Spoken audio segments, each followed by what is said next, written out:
everyone, and welcome back to Sip and Spin. My name is Skylar, and over here in an Alice in Wonderland t-shirt is Brittany.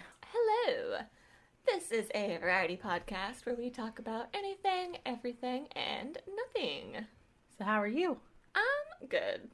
Good. Pretty good. How are you? I am also good. Good. A lot of good vibes going around here today. We love to hear it. Much better than last week. Good. Yeah. No more strokes, hopefully. Fingers crossed. So what are we doing? Well, this week we are talking about movies, but drinking something we don't like. Mm-hmm.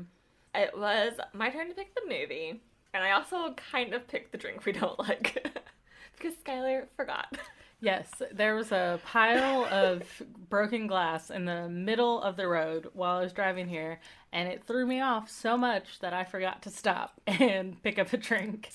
Which, I mean, fair.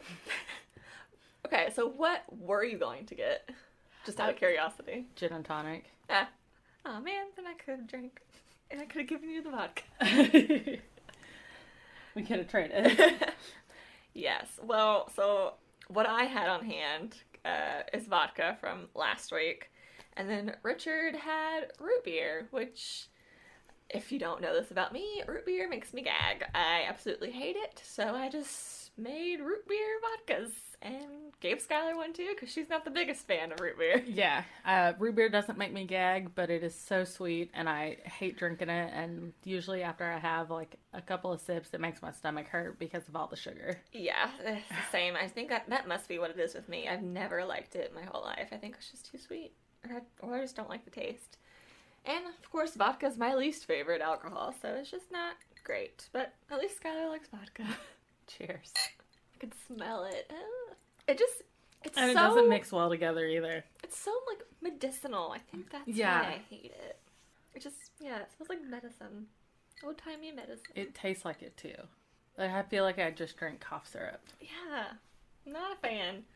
All you root beer lovers out there, sorry. Why? I'm 100% a hater. I hate it. Well, this is off to a fun start. So good. So what movie did you pick? I picked You're Next. Do you hate me for this pick? No, because it wasn't a horror movie. Okay, good. It was like a crime movie. Like a crime, it's much more of a movie. thriller. Yeah. And so I have, once again, maybe one day we'll watch a movie where I also have not watched it, but I had seen this movie, but I had not seen it since it came out. So it's been a really long time, and I actually forgot a lot about it. So I took a lot of notes. I took 4 pages of notes. So yeah, I had forgotten a lot, and so while I was watching it, I was like, oh, I bet Skylar hated this part. Oh, I bet Skylar hated this part. So I was worried you were gonna, like, hate me. No, I mean, it was a little bit it's a little gory. Gory every now and then. It's like Midsummer for me, but, like, darker. Like, Midsummer happened during the daytime, and this one happened at nighttime, but, like... Literally, yeah. Like, in Midsummer, when they jumped off the rock, and then their face, and, oh... God, it was awful. Yeah. So that's kind of like, it was, the gore was a little much, but it wasn't too bad. Like, I was able to handle it. Okay, good. I don't think I'm going to have nightmares. Okay, good. I was a little worried. I was like, oh, but it's like, it's Halloween almost. It feels like good timing to do. I didn't want to pick something super crazy. I think I would have rather have watched this than like a horror movie. Yeah, that's why I changed. Because originally I was going to pick like a horror movie or something, but I was like, well, maybe just more like a thriller, suspense, kind of tense. Yeah, because that's like Shutter Island. Like it's a thriller, and I like Shutter Island. Yeah. And I remember actually being really surprised by this movie, because I thought it was going to be really dumb when I first watched it, but I was actually pleasantly surprised, and it has, like, a good final girl character who I actually really loved her. Mm-hmm. But the basic premise of the movie is, so this couple, they're, like, celebrating their anniversary, so they go to their, like, either their vacation home or they just rent a home. I'm assuming it's theirs, because they're, like, rich, affluent. He bought it for... his retirement project. Okay, that is right. Yeah, I didn't. Yeah, he bought the house because he retired. That's right. And he wanted to like fix up the house, and so that's what it was. It was like his retirement project. Yes. So this couple, they were going to this house for their anniversary, and then their family was coming, like their kids, and then their kids' partners. And then while there, murder starts happening by masked attackers from the outside. So that's the basic premise. Mm-hmm. Do you have any background, or you just want me to go through it? I did not have any background. Okay. I just watched the movie. Cool. So this movie came out in 2011. It is R-rated, and of course, so if you aren't good with gore or anything like that, maybe don't watch this movie, because it can get a little, it gets a little gross. But it's 1 hour and 35 minutes long, and it is classified as a horror thriller, but as we said, it's much more thriller than horror. It has a 6.5 out of 10 IMDb rating, and it has a 79% tomato meter and a 60% audience score on Rotten Tomatoes. It was directed by Adam Wingard, and it stars Sharni Vinson, Nicholas Tucci, Wendy Gunn, Joe Swanberg, and many more. It premiered as part of Midnight Madness at the 2011 Toronto International Festival, where it was then picked up by Lionsgate, but it was not given a wide release even after it got picked up until August 2013 for some reason. So they picked it up when it premiered in 2011, but then they didn't really release it until 2013. The majority of the film was shot with handheld cameras to increase tension, which I always think is a cool little fact to know, especially in horror movies and stuff. Mm-hmm. And then the masks that the attackers wear in the film inspired the masks in the video game Hotline Miami. Fun fact. Sure. So I have not played that game, but I saw that listed on IMDb, and I was like, okay, cool. Interesting. Yes, so that is the background I have. And then the next, I just have play-by-play notes of pretty much the movie, so I don't know how you want to go about this. I basically have that as well. Okay. Oh my god. Hold on. Stop everything. My best friend just texted me that she is going to get Stardew Valley so she can finally understand what I'm talking about all the time. This is a momentous occasion. Literally, my phone just buzzed just now. Literally the notification says now. Good. Another one. I need her to get it on the Switch so we can play co-op. Joining the cult. Because I have been wanting someone to play co-op with me for the past week and a half.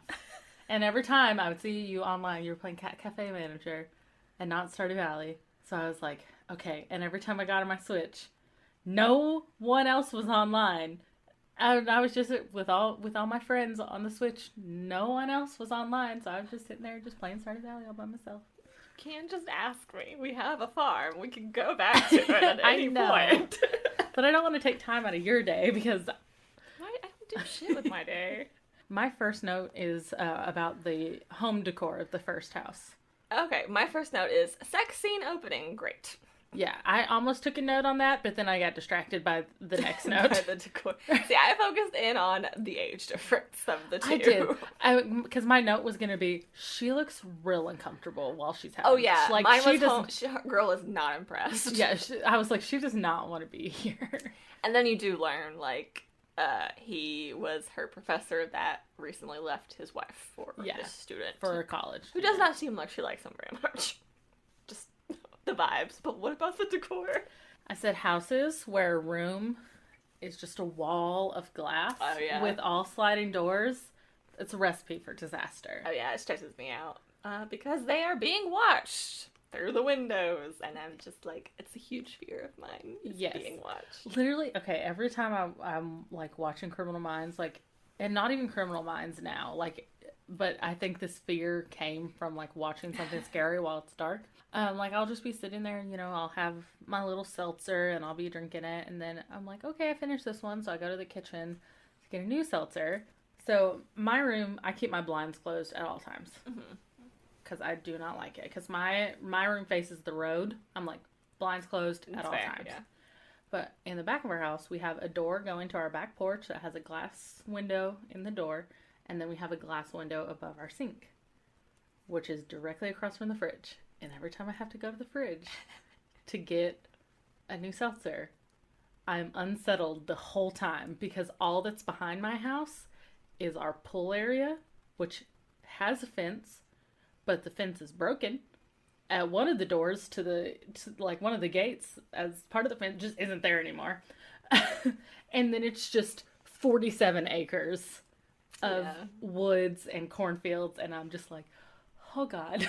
Yeah, I get that too. That's how my mom's house is. It's like the kitchen window is glass, the kitchen door is glass, the back doors are glass, and then in the living room, there's just a wall of glass windows, and it just goes to the front yard with just like acres of land, and I have always hated it. I'm like, this is... It gives me anxiety, Yeah, it's a very stressful experience. Yeah, it's also like secluded, like this house here. Yes, and much your mom's house, my house, both these houses. So it's fun times. So yeah, they're being creeped on through the windows. Then guy comes out, he went and got a shower, he comes out to "You're next" written on the window in blood. And then there's a masked attacker. And then they both are dead. And you're just kind of just left to wonder, like, well, who are these people? Why were they murdered? I was like, oh wow, we really just jumped right in, didn't we? Like, they both got straight up murdered. And we don't even know who they are. Zero exposition. Yeah. Literally, that's the opening scene. And you're left with no answers. Because then it cuts to this couple, Crispin and Aaron, in a car, going to the vacation house, his parents. And this is Erin's never met any of the family. Yes. So this is her first time. But before then, Paul and Aubrey get there. Oh, yeah. And the door is unlocked. Yeah. I didn't write anything about that. Yes, you're right. Yeah, so after that, we, like, Paul and Aubrey, who are the parents, they're going to this house that he bought as his retirement project to celebrate their anniversary. She gets there, and the door is already unlocked. And she's like, Paul, this is worrying. The door is unlocked. And they go in anyways. People. I was like, I'm sorry, but if I came back to my house and the door was unlocked, I would turn around and leave. R.I.P. to these people, but I'm a little different. Yeah, especially like middle of the woods, and then, yeah, it's not good. Yeah, and then like they heard footsteps, and Aubrey was like, okay, let's just leave. Yeah, the door unlocked, and then hearing the footsteps, that would be when I'm like, all right, and I'm out. Peace. Yeah, and Paul was like, no, I'm going to go check on the noise. And I'm like, no, don't go check on the noise. Yeah, he goes upstairs because, quote, he'll take care of it. And I'm like, no, you won't. No, he won't. And then he walks up with a poker and he's like, hello? And I hate when people in, like, horror movies specifically, they hear a noise and they go to investigate and they're like, hello? Why? Why hello? What are you going to do if someone answers you? Yeah. Like, it's like, because if you are honestly worried that there's someone else up there, you don't want them if you're gonna make the decision to investigate, which is the wrong decision, you want to catch them off guard. You need to sneak up on them and be as quiet as possible. Do not announce yourself to the fact that you are aware that they are there. Yeah, I know. It's truly just such a pet peeve I have about these movies. It ends up, nothing is, like, really found. Crispin sneaks up on his dad, scares him. He's like, hey, blah, blah, blah. And then he's like, why is mom crying in the driveway? And, like, your mom has the right idea about it, bro. Yeah. I, too, would be crying in the driveway. Yeah, and then just, like, from this very beginning, like, there's just weird vibes. Yeah, there's just tension all around. It's like, it's very odd. And then Drake and Kelly show up the next day. Drake seems to, like, bully Crispin and, like, kind of like a jock bro brother type. Yeah, and Crispin's like an author and it's like more the sensitive. Yeah. Basically, the rest of the family shows up. Yeah. So then it's the other sister, the other brother, Felix and Amy, and then both of their partners, Z and Tariq. And then there's this one point during all this where the mom asks Erin, this girl she just met, to go get milk from the neighbors, and I'm just like, no. I would absolutely hate it if a boyfriend's or anyone I was dating mom that I just met asked me to go to a random stranger's house through the woods to get milk. I would simply just die because that is not something I know how to do as a person. I'd be like, no, I won't do that. Like, we're in the middle of nowhere. So weird to me. It's just bizarre. They're celebrating the anniversary. They're having dinner. And then I was like, I want to punch Drake in the face so badly. Like, he needs to learn to keep his opinions to himself. Yeah, he starts arguing with... And then I went, and this family dinner looks a little too familiar to me. Oh, no. Yeah, I guess Amy's partner or boyfriend, Tariq, is like a a filmmaker, and then so Drake keeps making jabs at him and like argues commercials versus documentaries like a big jackass throughout the whole dinner. And then he starts going in on Crispin. Yep. And during that time when they're just arguing, Tariq like sees something in the window or something, gets his attention, so he gets up to go investigate it while there's just arguing in the background all around him. And then he gets shot with an arrow in the head. Literally shot in the head with an arrow.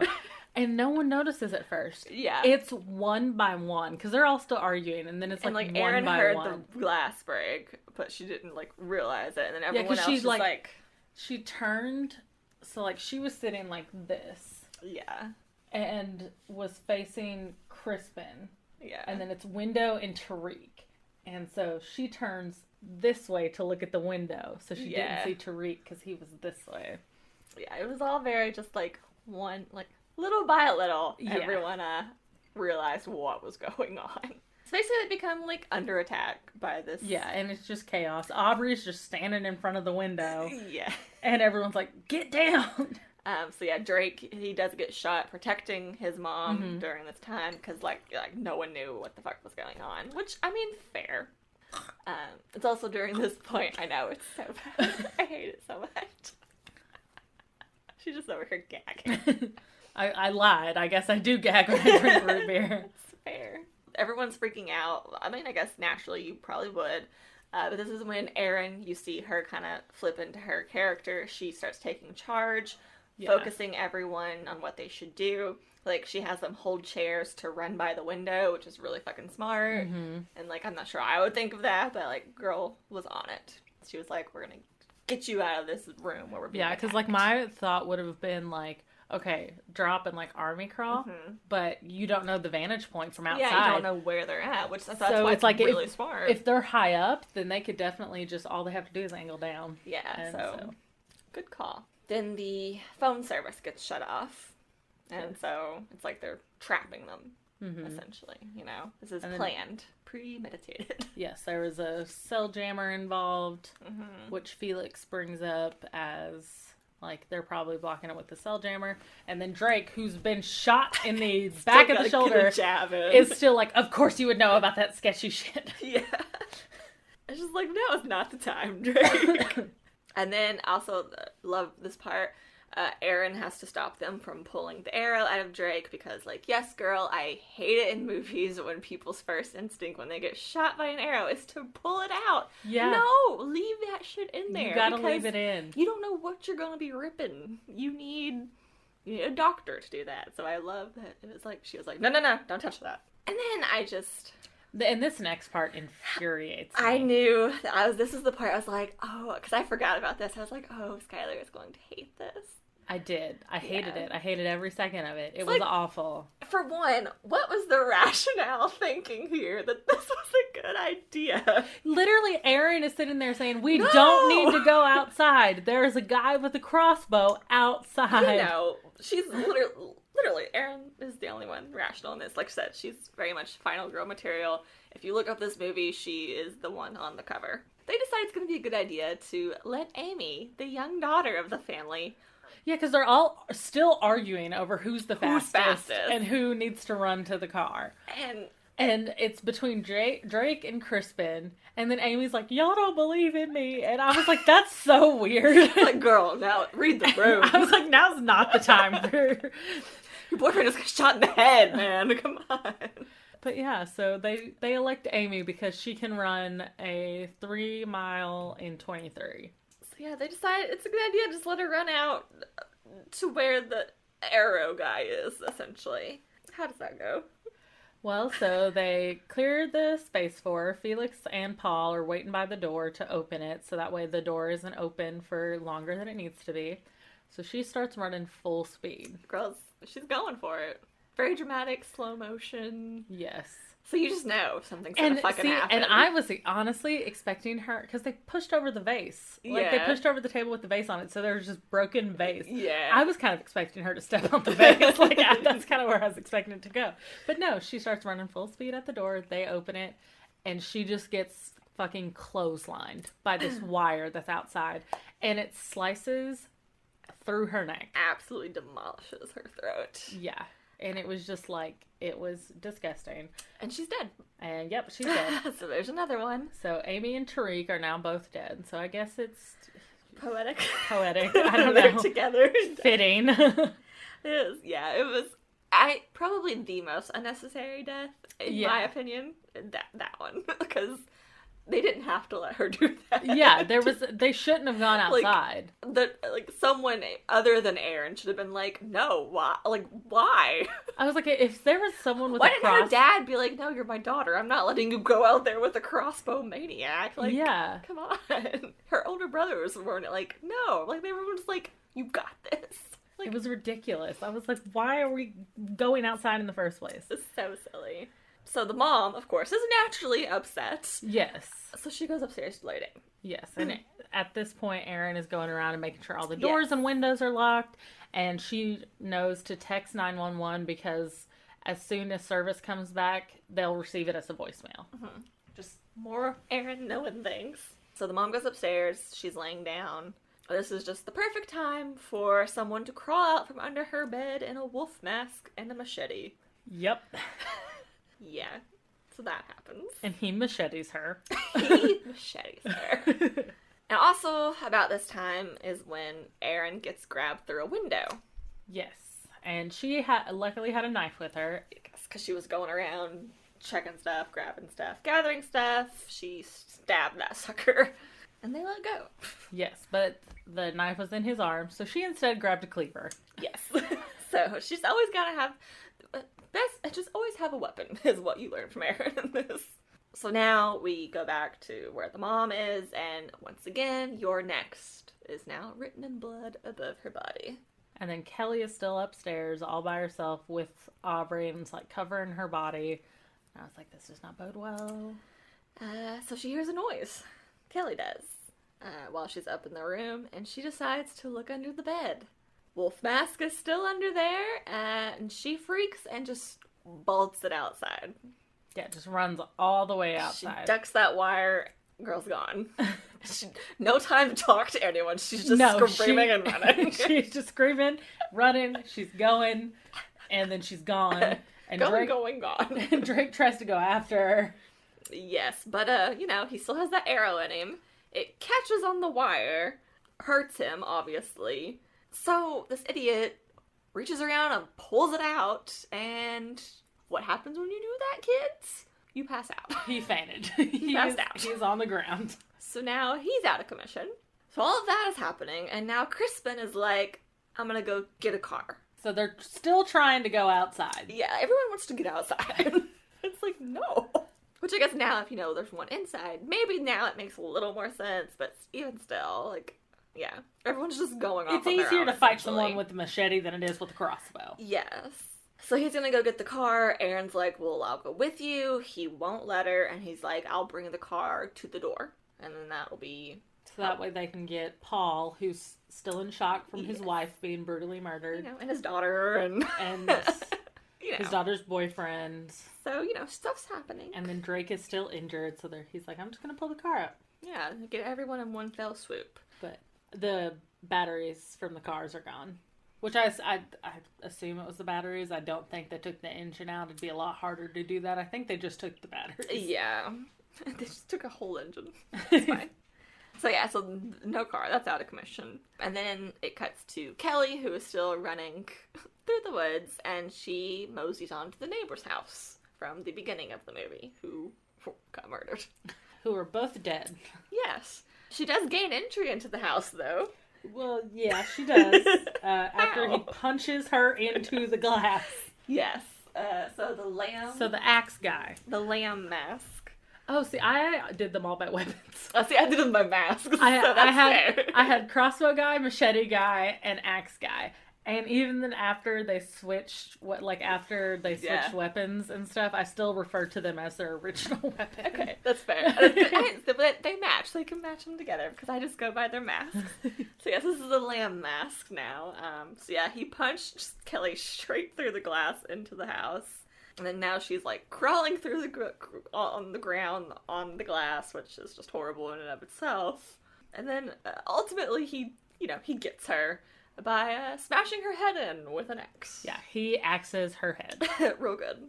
It, like, kind of got stuck in there for a little bit. Yeah. He tried to pull it out, it didn't work. So that's Kelly down. And now we're back to the others. So Crispin makes it back to the house without the car, blah, blah, blah. But then he's like, I'm gonna go back out. He's like, I'm gonna go to the neighbors. Maybe to the neighbors, yeah. And it's just like, okay. And I was like, Axe Guy is sitting on that couch right now, waiting. Yes. So then cut, like, all that. And now this is when Erin is like, she still thinks one of the killers is inside of the house. And she starts once again gathering, like, weapons for everyone. She's boiling water. She's just trying to stay busy and make sure everyone's taken care of. And of course, you know, hearing that, the dad is like, oh, you're telling me the man who murdered my wife is still in here, blah, blah, blah. And you can kind of see this glint in his eye. Mm-hmm. And she leaves them. The next thing I have is cat mask, ? Or fox mask. I thought it was a cat, but the internet says it's a fox. So I'm not sure. So that's my next part. Is that crossbow, axe, or... Crossbow. This is when the tables turn on the killers. Yeah. Okay, I have to make sure that you didn't have anything before this. Oh, no. Okay, so yeah, I originally had it as a cat mask, but then when I was looking on IMDb for the information, people were saying there's a lamb mask, a wolf mask, and a fox mask. Which I didn't get fox from this, but maybe it was. I really don't see this mask very clearly because of what's about to happen. So, yeah. So this mask guy crashes into the window and, you know, naturally goes for Erin, because that's who was walking by at the time. He used Kelly's body to crash through the window. Yeah. So it was the axe guy. But she doesn't kill Lamb Mask. Lamb Mask killed Kelly. They're out there together. But he has the axe. Oh. Like I said, that's why I did it by masks. Because I thought it was the axe guy, because he tried to kill her with the axe. Yeah, so I was like, it's the axe guy. That's why I was like, when you asked me about the weapon, I was like, I guess it's crossbow, because, yeah, he does have the axe. But it's not the Lamb Mask who killed Kelly. Okay. So, yeah, it gets a little confusing, I guess, when you do it by the weapons, because they do switch off weapons. We'll see. Except the machete. The wolf guy stays with the machete for the most part. Except when he grabs the crossbow later in the movie. But yeah, so this mask, feline-looking mask, crashes into the window, but like Skylar said, uses Kelly's body to crash into the window, comes into the house that way, goes for Erin, but Erin's a badass, and she kills him first. Yeah, she kicks him in the balls and then bashes him in the head with a meat hammer. A lot. Several times. The girl's not playing. So that's the first masked killer down. She reveals it. She's like, you fuckers know who this is and all this. Like, she's done. Felix and Zira with her. Neither of them claim to know who the fuck this guy is. The mystery grows. But after this, Erin realizes Paul is missing, and she realizes he has gone upstairs with the knife since the killer that killed his wife is probably still up there. And while he's up there, he finds the camping room in that one room that he didn't check because that's when Crispian came in, and then all the power cuts out. Yeah, so he discovered that someone had been squatting in that room. The power cuts out, and then Erin is sent to the basement to find the breaker. Which was, you learn like later or earlier in the movie, the basement was the place she was like, no, we absolutely don't want to go there. But then she's sent there. So then what happens with the dad? So the power comes back on, and Felix and Z find Paul. And the guy with the machete is behind Paul and slices his neck wide open. Yes. And Felix and Z are completely unfazed. Because, dun dun dun. Well, Felix gets pretty upset. Isn't that upset though? He was pissed. He was unfazed, if you ask me, but alright. Because he was like, but I'll let you reveal the big secret. Well, they were in on it. Yes. So Felix and Z are in on it. But yeah, he's like, really, did you have to do that in front of me? Like, that's about as angry as he gets. So I still say unfazed. Because they were just staring when it happened, let's be honest. So now we know that they're in on it, so, you know. Now, things kind of change. It's about this point that the lamb mask finds a murdered cat and or fox mask and gets upset about this. And then later on it's revealed that this is his brother who he actually really liked, and so this is why he's so upset during this scene. We don't really know until later, but I just wanted to go ahead and mention that. Yeah, because he flips the whole table. Yeah, he flips his shit, and it's because that is his actual brother, and they're actually like each other. And then, so now the Lamb Mask is on the hunt for Aaron because he's fucking pissed. Mm-hmm. And he knows, obviously, it wasn't Felix or Z, since they're in on it. It's about this time. So the Lamb Mask is hunting for Aaron. It's kind of like, there's like a tense moment where she's hiding, and like they make eye contact through like a keyhole. Yeah, because she thumps the broomstick, and so he hears her, and he's like, oh. Yeah, it was like a big horror movie plot point. You know, you always got to keep that looking through the keyhole type thing. Mm-hmm. And so it's about this time then that Drake wakes up from his passing out, and he kind of sees the Lamb Mask smashing this door to get to Aaron. So he turns to go for Drake now. Aaron comes out, stabs him. And then with the screwdriver. Yeah, and then he runs away. Yeah, he just bolts it right out of there. He's like, it's not worth it. Because, I mean, at that point, he's 2 against 1. Mm-hmm. And so now we have Aaron just kind of gathers the ones left. So that's Z, Felix, and Drake. They go to the basement to get more tools. Because she mentioned, like, there's stuff down there. Yes. And we can use that to our advantage. And then she goes up with Z to cover Kelly's body because they haven't told Drake yet what happened with that. They don't want him to have to see her body. And they also start nailing boards to put underneath the windows. Yeah, some spike traps. Yes, and we learn that Erin was raised on a survivalist compound with her paranoid dad as almost like doomsday preppers, but like just basically to teach, and that's where Erin learned how to fend for herself in any situation. Now we cut back to the basement with Felix and Drake, and so Felix basically just, tells Drake that Kelly's dead, not really any hard feelings. He doesn't really care, so he clearly is doing it to hurt Drake. Yeah, and he was like, oh, I'm so sorry, you didn't know? Yeah, and then, claiming he didn't want to tell him, all that kind of shady shit. And then stabs him in the stomach and chest a lot. With multiple different tools that he left in him. And then he gets mad. Yes, literally. Drake. I literally went. I was like, when he said, "Can you just die already? This is hard enough for me." I was like, "You motherfucker!" I was like, "If you don't have to be murdering. If you aren't murdering, this wouldn't happen." So not only did he just tell him about his dead wife just to be cruel because he was going to murder him anyway. It was just another stab that he purposely did. And then he has the audacity to be like, will you just fucking die? This is so hard for me. I'm like, my God. What a little dickhead. Seriously. So now we cut back up to the top and you see Z trying to sneak up behind Aaron and wants she's got to smash. The nail board and... but she doesn't get a chance because she kind of gets caught. Aaron, turns around and starts talking to her. And she has to kind of, classically play it off. Huh, okay. So that didn't go as Z wanted. So then Aaron decides that she's going to go up and check on the dad because they told her he was laying down. Yes. Yeah. So she's like, I'm going to go check on him. And then you see Z unlock and open the front door that was previously locked up. Mm-hmm. Assuming, that to let the masked people in easily. So Aaron finds the dad's body, and then what happens? So the machete guy is up there, still. He's just creeping up. He lives up there. The upstairs is his domain. Yes. So she throws the meat hammer at him, and then jumps out of the fucking window. Fucking leaps that shit. The second story window. Yeah. Mind you. So now she's obviously limp running and just kind of hiding, and we see she has a shard of glass stuck in her thigh. I thought, I was like, she's gonna pull the glass out. I was not expecting it to be this fucking long. Fucking shard. It was ridiculous. I was like, she's still going. She got that survivalist and adrenaline, baby. Yeah, but she ain't gonna die. It's that was an unnecessarily large piece of glass. It was very long. You think it's gonna stop, but it just keeps going. You're like, oh my God. Yeah, because at that point, with how big the glass was, she wouldn't have been able to walk. No. It would have.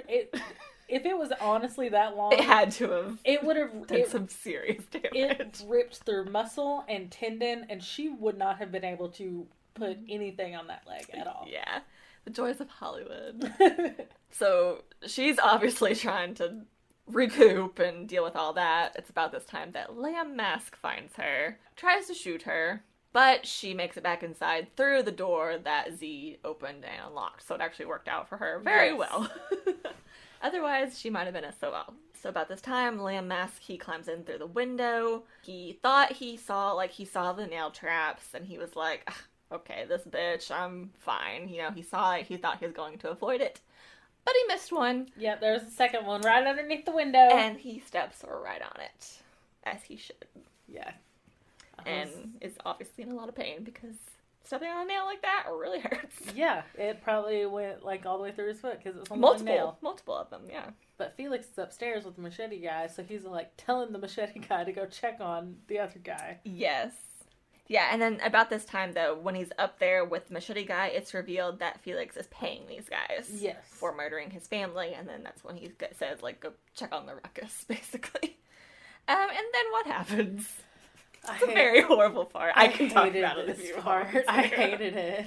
It's so bad. It's disgusting. Yeah, so essentially, Z decides at this moment that she wants to fuck Felix next to his dead mom. And then when he refuses, because he did refuse, because you weren't sure if he would, she claims, quote, he never wants to do anything interesting, end quote. Fucking wild. And I was just like, okay. I was like, that didn't need to be included. I feel like we had the story.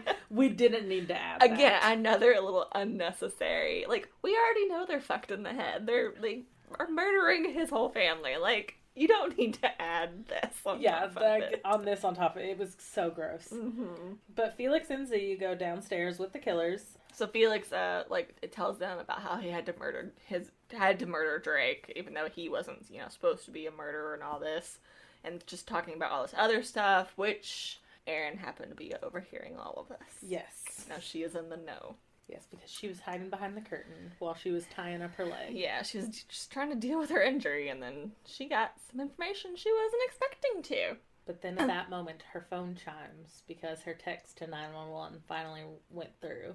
Yes. Before all that, though, I did want to mention. Oh. So Felix then, at this point, bumps up the money to $500,000 for the Lamb Mask and $300,000 for the wolf if they can finish off Erin. He's like, I'll bump up your money because he's paying, double for the one guy's brother being murdered, and then just another because no one was expecting Erin to be, this badass chick. Yeah. He's gonna bump it up to $500,000 and $300,000 if they can just finish this thing and off Erin. And then the Lamb says, quote, you two better be getting enough money to pay, end quote. And that's just something to remember.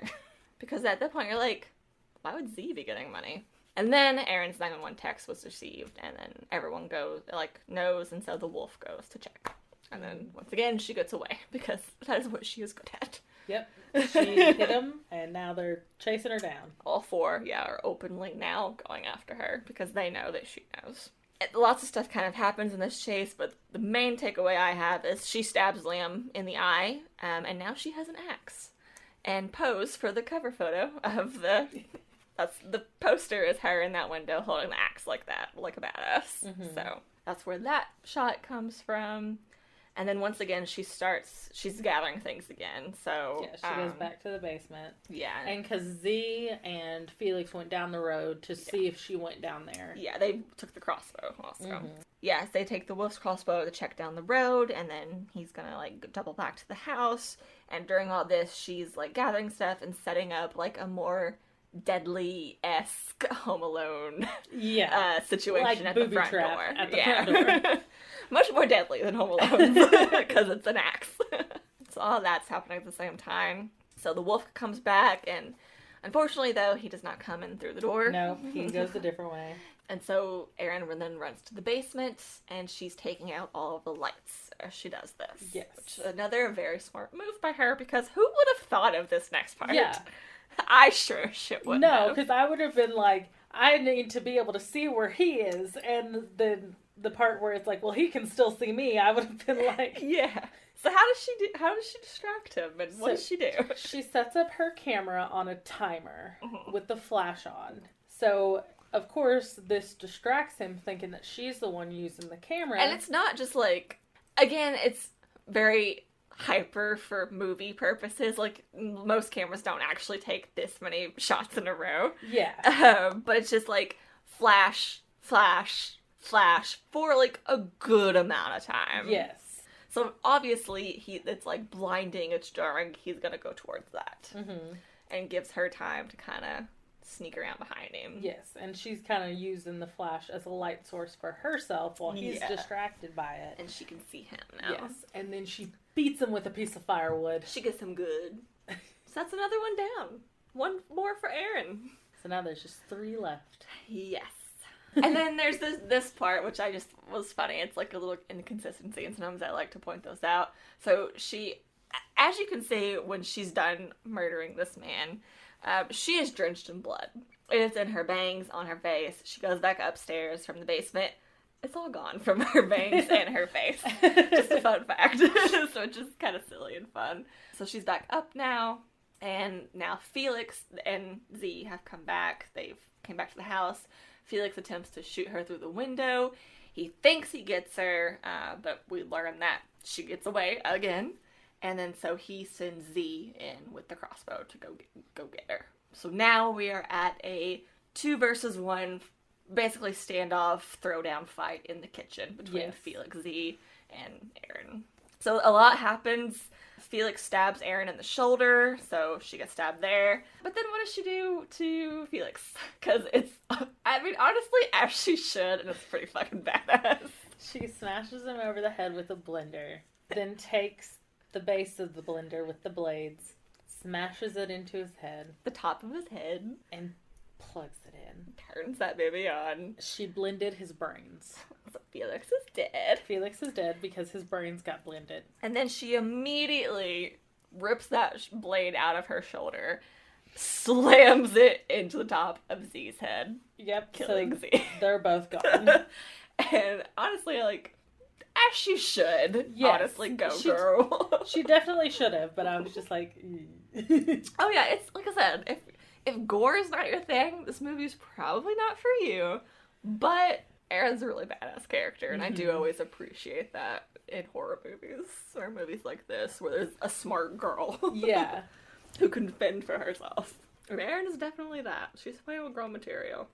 And then she's so just kind of sitting on the floor between them, and Felix's phone starts ringing. Yes. She sees it's Crispian, so she answers. So, yep. And he says, "Is it all done in there or what?" And then he just basically, and she doesn't respond. She's just listening, and man's just word vomits. Yeah, because he's like, Felix, why aren't you answering? Like, I'm a pacifist. This is what we've talked about. Like, this was the plan. Like, Felix, like, I can hear you breathing, you're not answering. And they just kept talking about the plan. Basically just digging a bigger hole for himself. And then eventually he's like, I'm coming in because little baby was cold. It was fucking freezing out here. I'm coming in. So he comes in, and then Erin confronts him with a knife in her hand and Felix's phone. So now, Crispin begins trying to mansplain and basically gaslight Erin into how this is all good. This was literally the worst. Like, oh my god. He's like, you were supposed to be the witness. No one was supposed to harm you. Like, you had the best role. Like you know, we have money problems. I did this for us. Yeah, and then he was like, I had the audacity to be like, this wouldn't have happened like this if you weren't so good at killing people, which is weird, by the way. I'm like, you're the one who paid people to murder your whole family. Literally, man starts gaslighting her and then gives her an ultimatum, basically. Yeah. He's like, so, these are your options. $500,000 if you say nothing and, like, everything goes according to plan, or he's gonna go to jail and she's gonna get nothing. But she saw a third plan. Yeah, because as soon as he said, he was like, and I promised you I'd come back. I love you. Yeah. And she stabs him. In the neck. And then in the eye. And then he says, why? And her last words to him are, why the fuck not? Yes, girl. And then the cops pick that moment to show up and shoot Erin. Because they see her stabbing him, so they're like, oh my god! This is the culprit. So, cop sergeant's gonna come in. Well, to the house. Yeah, he goes to call for backup, and then he's like, okay, so I'm going to go in the house. Wanna check it out? This is just crazy. He's a cop. He sees the open window, but he's gonna go in through the front door. Yeah, and Erin isn't dead, so we see her like moving around still. So she's like crawling, and she is crawling towards the front door because she knows what she has done, and so she yells no, like tries to stop this cop from coming into her booby-trapped door. Yep, but nope, he gets axed by her booby trap, and the movie ends with a blood roll credits. You're next. Yeah, a very campy end to like what I think is a pretty enjoyable film. It was good. It was like a 7 out of 10, probably 6, 7 out of 10. Yeah, no, it is. I think it is actually like, I know you don't watch little horror movies, but I do, and so you expect certain tropes in them. You expect them to be cheesy. You expect the women to be stupid and dumb, and just kind of everyone to be that way. But this one, like I said, when I first saw it, I was pleasantly surprised by it and refreshing because, like, Erin is a cool character. Mm-hmm. She's smart. She knows what she's doing, and it's surprising. And it still has, like, those campy, funny moments, like, dark humor that is also nice to have. Like, the very ending thing with the cop and then the you're next. Like, that is very campy, kind of fun, classic horror. Feel unsatisfied by the ending. Oh, you do? I do. What do you wish happened? I wanted the other cops to show up, and I wanted them to figure out what was going on. Because I'm sitting there thinking about what else I was like, okay, so when he called for backup, so what's going to happen to all the other cops are going to get there? Is she going to be able to explain, like, what happened? Like, how is this? I mean, honestly, do you think she could? Like, would they believe her? Probably not. Because she's an outsider to this family. Yeah, but... Unless they could place, like... But everyone was wearing gloves, so even then she probably couldn't pin it on the people with the masks. She could. Because when he took off his boot, when he got... That is true. Felix was like, you're going to get your DNA all over the place. And he was like, don't worry, I'll clean it up. Just like I cleaned up blah, blah, blah. Or like, we're going to clean up all of this or something, yeah. And then... Which is true. But he died, so he couldn't clean it up. Unless they think she was working with them. Like, yeah, I just don't know if it would have worked out for her at all. I don't know. I would have liked to see where it ended. Yeah. Because I feel like that was... I mean, it's an ending, but I feel like it wasn't an ending. I mean, and then the credits, I don't know if you noticed in them or if you watched them, but the credits were all the actors were next to, like, a Polaroid photo of their dead body. And so Erin was next to one, so a lot of people do assume that she did die from her wounds. Yeah, well, she had a giant blaster and then got shot. So the ending could just be that everyone died and then it remains a mystery and no one knows what the fuck happened there. Or maybe you could just make your own where Erin was able to talk her way out of it or she went to jail. Who knows? But that's pretty fun, I think. Either way. I did learn that it was sad. The actor who played Felix, he did die recently. Oh. I think it was before his 29th or 39th birthday. He was very young. Oh my goodness. I didn't read how, but I just read that. He was the one with something Tucci, which no relation to Stanley Tucci, which I also looked into. But yeah, I just saw that. I was like, oh, that's very sad. But yeah, that is your next. Tucci? Huh? Stanley Tucci? Stanley Tucci? Oh, he's a famous actor. Did you ever see Easy A? Yes. He's her dad. And he's in the Hunger Games, and it's a lot of fucking shit. Yeah. But he's a very, like, jovial man. Okay. Yeah. Weirdly hot. Yeah. Okay, gotcha. Love Stanley Tucci. But it's such a unique last name. I was like, oh, is this man related to Stanley? No. They specifically say that on IMDb. No relation. I was like, oh, okay. Well, that was your next. Yeah. I probably wouldn't watch it again. No, not your type. But I didn't hate it. Good. And I mean, it was pretty good. Like I said, it's either like a 6 or 7 out of 10. Like, it wasn't my favorite I've ever seen, but it wasn't bad. Yeah, as long as you didn't hate me too much for picking it. No. Great. Yeah, if you don't like horror movies, but you still like suspenseful stuff and gore doesn't bother you, this could be a good spooky season movie for you if you've never watched it. Even though we did just go over it, but it's still fun to actually watch it. Oh yeah, spoiler warnings, but like if you've You know what it's like now, so. Yeah, we just broke down an hour-and-a-half movie in less than an hour. I wasn't like, well, that's when you started saying, like, the stuff about, like, oh, this is when they started talking about, like, upping the price and everything. I was like, did that happen already? Because I thought it was later on in the movie. But it was later on in the movie. This movie just happened so fast that, like, the pacing of it was so quick. Oh, yeah, like I said, the first shot is murder, so, you know, it goes pretty fast. And it did start out as, like, a handheld, filmed, independent movie that got picked up by a bigger studio. Makes more sense now why it was so short. Like, most movies are, like, 2.5 hours long. Yeah. So this was, like, a film festival movie, so that's very on brand for that. But I did think the choice of, like, doing the handheld cameras was a very nice touch, because that really does add tension. Horror movies, specifically, the way you film and hold your cameras and, like, do certain tilt shifts, it makes all the difference in, like, the viewer's mind. So it definitely plays the psychology there, which I learned in all my filming classes I had to do. Yeah, they successfully taught you something. Yes. Well, I guess it's time. Yeah, are we ready to spin? One more horrible sip, and I think so. I think I'm probably done with that drink now. Yeah. Please, let's be. All right.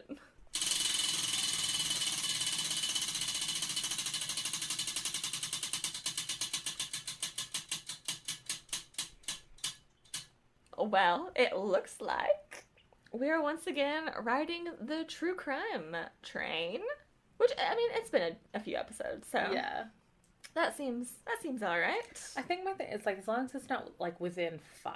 Yeah, that hasn't been. And we'll be drinking red wine. Brittany's gonna be excited. I do like red wine. Red wine and true crime, it just seems like it goes together, honestly. Well, that's one way to start my birth month, I guess. True crime. So excited to order your birthday card. Oh, that's weird. Why the card? Because it's so funny. Oh my goodness. Okay, I'm excited. I guess take us out. I don't have anything else. Me either. I don't want that. I know, you keep reaching for it. And I keep about to. And you know what? I'll take one last drink for solidarity. Yeah, do it. Woo! Root-beer and vodka. Don't drink it. Oh, that's bad. Anyways, thank y'all for listening. If you would like to find the... Thank y'all for listening. It's the countryest you've ever sounded. I don't have my mental fortitude. The root beer brings it out. I don't have my mental fortitude up, blocking my accent. But if you would like to find the podcast, we are on Twitter and Instagram and YouTube and TikTok at Sip and Spin Pod. And our Gmail is sipandspinpod@gmail.com. If you'd like to find Brittany, her ats are Whimsy Dream or Whimsy Dreams. And if you would like to find me, my ats are Gleam YKS. But as always, all 3 link trees will be down in the description below. Yes, and we thank you for listening to us. Skylar did a great job just then. She powered through it. Yeah, no, because it's like burning my chest. Oh, no, that's not good. Drink water. I'm like, I don't like the way the root beer feels in my body. Well, it's done now. You don't have to drink it anymore. But yes, thank you for listening. We hope you have a safe and spooky Halloween weekend coming up. No, yeah, this weekend now, actually. It'll be this weekend. We hope you're having fun. Yeah, have a good time, and we'll just sip with you next week. Yeah. Thanks. Goodbye. Bye.